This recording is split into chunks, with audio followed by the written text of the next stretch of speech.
Hi, welcome to the Sifu Mimi Chan Show. Thanks for joining the conversation.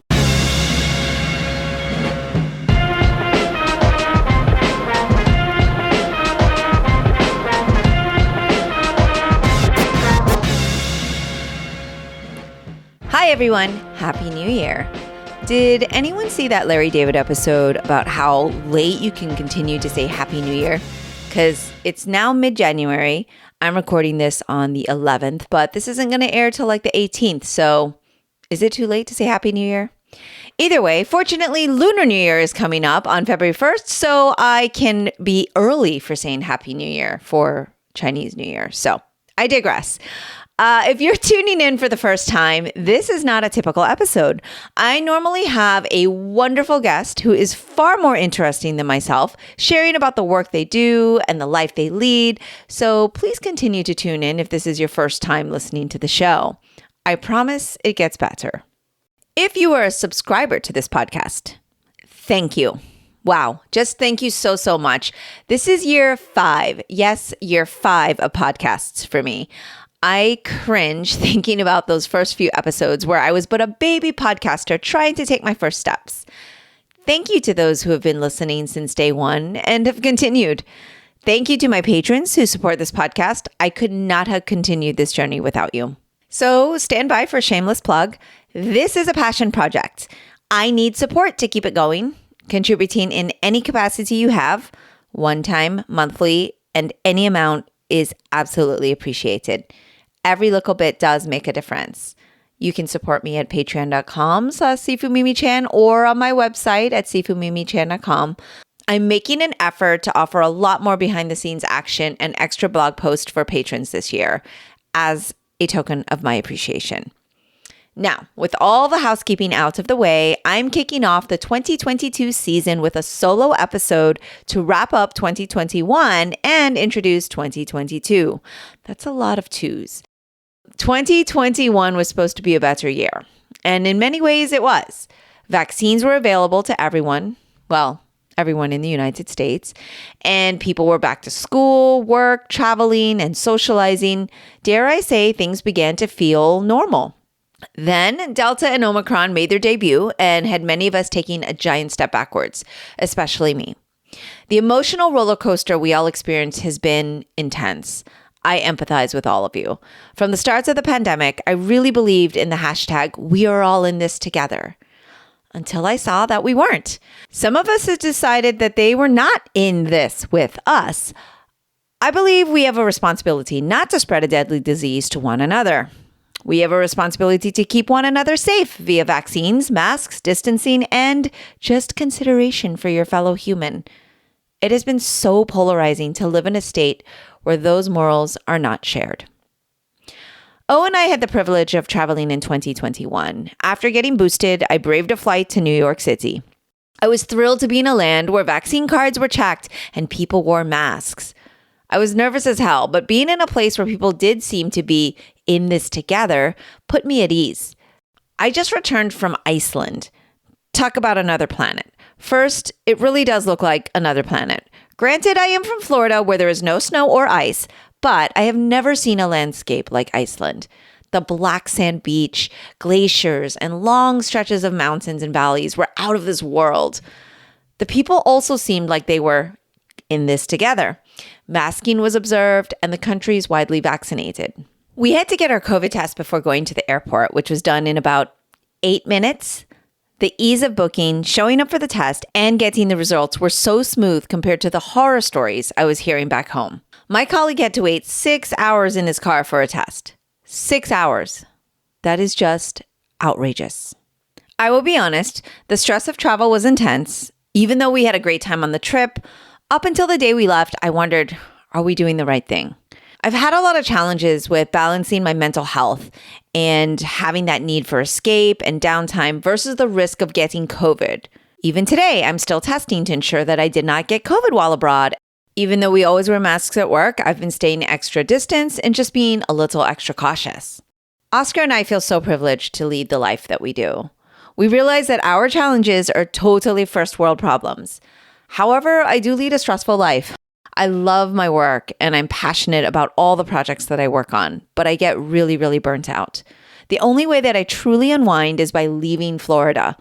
I'm not sure why, but I need that change of scenery and pace, and also to leave my MacBook at home. I'd like to share a little bit about our Iceland trip, if you don't mind.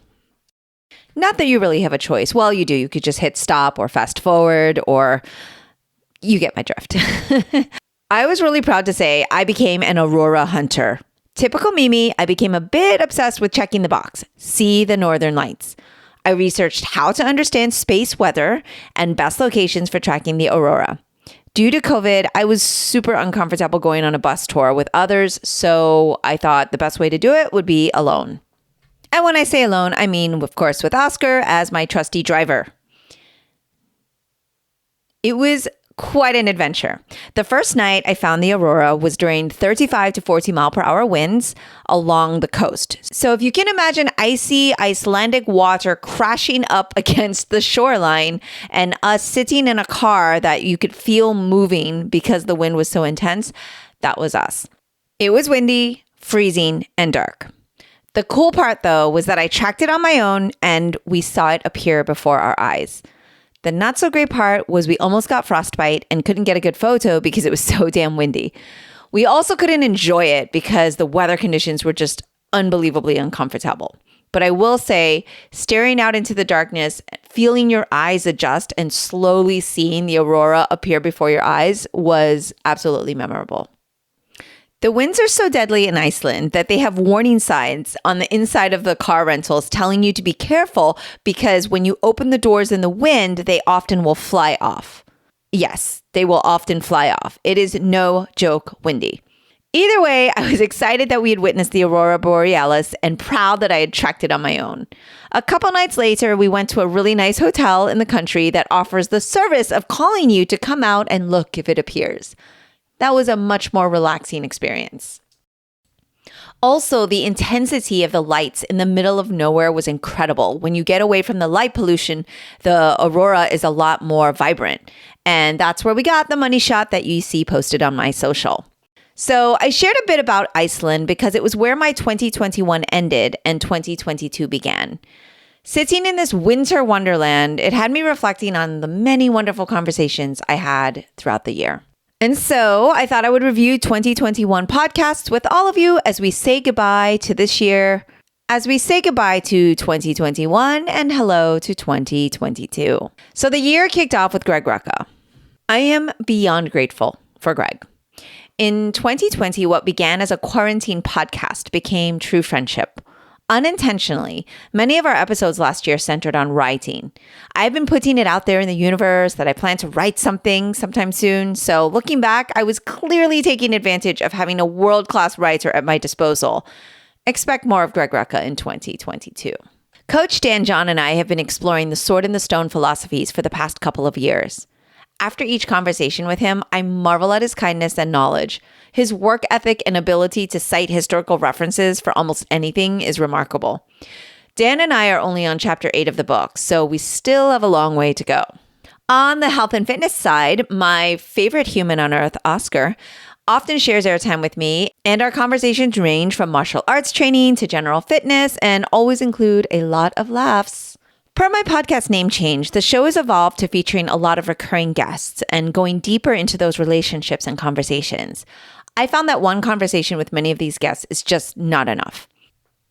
Among them have been strength coach extraordinaire Brett Jones. Not only is he Oscar's coach and SFG chief, I'm also happy to call him a friend. Brett always has a way of explaining complex ideas succinctly. Plus, we both love movie and TV quotes. A new friend and podcast guest was Dr. Mark Chang. I often mention that podcasting is a way for me to catch up with friends and have discussions with interesting people. Podcasting has also been a way for me to make new friends. Mark has quickly become one of my BFFs. I was captivated by our discussions on metabolic health and the issues the AAPI community are facing, and we'll definitely be having him back on the show. Another new friend who is totally bringing up my friend average is Spencer Ackerman. He's the author of the acclaimed book, Reign of Terror, How the 9/11 Era Destabilized America and Produced Trump. Not light reading, but really, really important reading. He immediately challenged me to reading, and we had a special book club episode on the Ottoman Empire. We also bonded over Rucka and Lark's comic Lazarus. I'm certain he'll be returning as a guest in the near future. Speaking of comics, my show wouldn't be complete without comic creators. Although 2020 was the year of comic creators, where it seemed like my Culture Chat podcast was Comic Chat podcast, 2021 certainly wasn't without its headliners. I was thrilled to finally have landed conversations with legends like Ed Brubaker and Jean Luen Yang. It wouldn't be a proper podcast year without me fangirling out on the show. If you aren't into comics, the conversations are still fascinating. I love hearing about comic creator origin stories. I also ended the year with Matt Fraction discussing the incredible Hawkeye series on Disney+, which at the time of the conversation I had not yet seen. And I have now, and just wow. I loved his and David Aja's comic book, and I absolutely loved the show, which is such a rarity. Talk about hitting it out of the park. If you haven't seen it yet, I highly recommend you do. A huge part of the 2021 season was my connection with HBO Max's Warrior casting crew. What started as a desire to give props to stunt coordinator Brett Chan led to conversations with the most wonderful cast members. I still have more on my list and have some lined up returning guests, so stay tuned. As many of you know, this podcast was born out of frustration in 2016 over the divisiveness of our country and the political landscape. I wanted to have a platform to voice my thoughts and build empathy through sharing the stories of others. Last season, I had some meaningful conversations. I tackled voting issues with the League of Women Voters President Patty Brigham and Representative Ana Eskamani. I also spotlighted Regina Lopez Whiteskunk on preserving native land, Juliet Kong on child abuse prevention, and the now Director of National Drug Control Policy, Dr. Rahul Gupta, on vaccines. The team from NAPOF shared the challenges the AAPI community faces with reproductive justice, and Stuart Kuo of the Asian American Education Project discussed the importance of AAPI history with me. Last year was a tough year for the AAPI community. The rise of anti-Asian hate crimes was insane. I was sad, I was angry, then I took action. I helped write a bill to include AAPI history in our K-12 education curriculum in Florida as a response to the anti-Asian hate crimes. I'm currently the state lead for Make Us Visible Florida, which is a part of a nationwide coalition.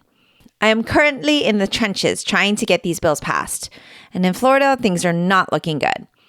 It's difficult to remain positive when politics are involved. I can't say this experience has made me more jaded because honestly, I was never an idealist to begin with, but I will say it has worn me down. I am exhausted and the battle is just beginning. This bill could die in the first round, but the work we have done has made a difference. We can still get this bill passed, but it can't happen without Floridians making calls to their legislators. So if you live in Florida or know anyone who does, please urge them to take 2 minutes out of their day to call their legislator and ask them to co-sponsor our bill and vote yes on HB 281 and SB 490. Now, what can you expect in 2022 from this podcast? Well, I promise the next episode will feature a guest. As much as I love not having to put on makeup and get out of my fuzzy robe for a show, this was actually a lot more difficult for me. So I am looking forward to having a guest on the show. This year, let's hope we are finally going to get through the worst of the pandemic. And you know from Greg Rucka's first episode how the state of the world will be doing because we will inevitably discuss current events. Feel free to drop me a line and let me know what you think of an episode and if there are any requests. In the past 5 years, I have finally found a comfortable place in podcasting. I'm a lot less worried about how many people are listening, and I will continue to have conversations that I find stimulating and interesting, and hope that finds an audience who enjoys listening to those conversations. I am grateful for the amazing guests that share their time and stories with me. I am grateful to all of you who are listening and supporting. Thank you for going on this journey with me. Here's to an amazing year. That's all for today's episode. Thanks for listening to The Sifu Mimi Chan Show. Please subscribe and rate my podcast on your platform of choice and leave a review. You can become a patron of the show at patreon.com/SifuMimiChan to help keep this podcast going. Follow me and interact on social media at Sifu Mimi Chan on Instagram, Twitter, or Facebook.